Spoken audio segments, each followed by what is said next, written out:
উপরে আস্থা প্রকাশ করছেন, পুলিশকে নিরপেক্ষভাবে কাজ করতে বলছেন, আমি স্বাগত জানাই। পুলিশ হ্যাঁ আসুক, সিপিএম এর বাড়িঘর, সিপিএম এর অফিস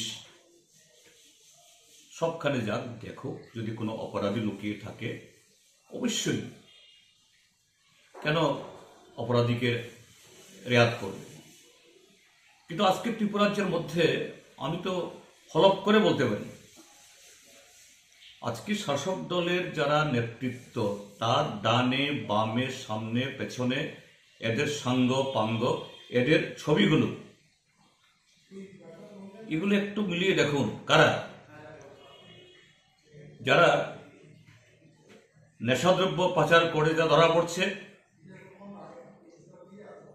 এই যুবকগুলো শাসক দলের খুব কাছে। এই না যে শাসক দলের কাছে যারা আছে সবাই অপরাধী, না, আমি কথা বলছি না, ওটি না, ভালো লোকই আছে, কিন্তু তারা নেতৃত্বের কাছাকাছি যেতে পারে। নেতৃত্বের কাছাকাছিতে কারা?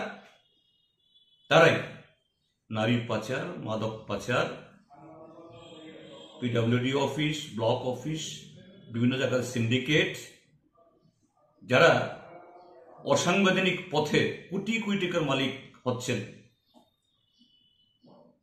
সারা ত্রিপুরাজ্যের মধ্যে যাদের হাত ধরে এই নেতৃত্বরা আজকে কমিশন খেয়ে কোটি কোটি টাকার মালিক হয়েছেন, তারাই হলো এই বৃত্তের মধ্যে।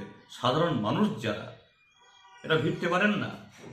হ্যাঁ, পুলিশ সিপিএম এর অফিসে আসুক, বাড়িতে আসুক, অপরাধী খুঁজে বের করুক, তাদের সেই ধারায় গ্রেপ্তার করে শাস্তি হোক, আমাদের কোনো আপত্তি থাকবে না।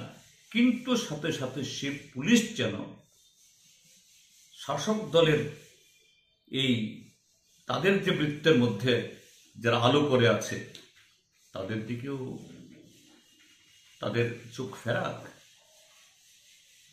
এবং এদিন এসছে, আজকে না হয় এদেরকে নানাভাবে রক্ষা করা হচ্ছে, কালকে কিন্তু রক্ষিত হবে না।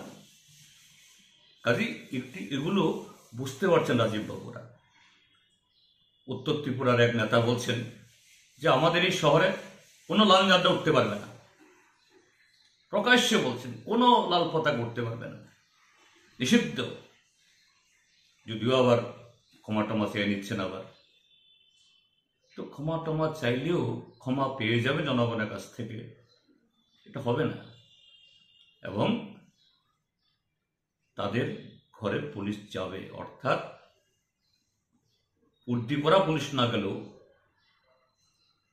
রাষ্ট্রের প্রতি, সংবিধানের প্রতি এবং দেশপ্রেমে যারা উদ্বুদ্ধ মানুষ, সেই পুলিশ যারা আজকে এই সাময়িক এই ক্ষমতার জোরে যারা এইভাবে সারা ত্রিপুরা রাজ্যকে কক্ষিগত করার চেষ্টা করছেন, এদের কাউকে তারা ছাড়বে না।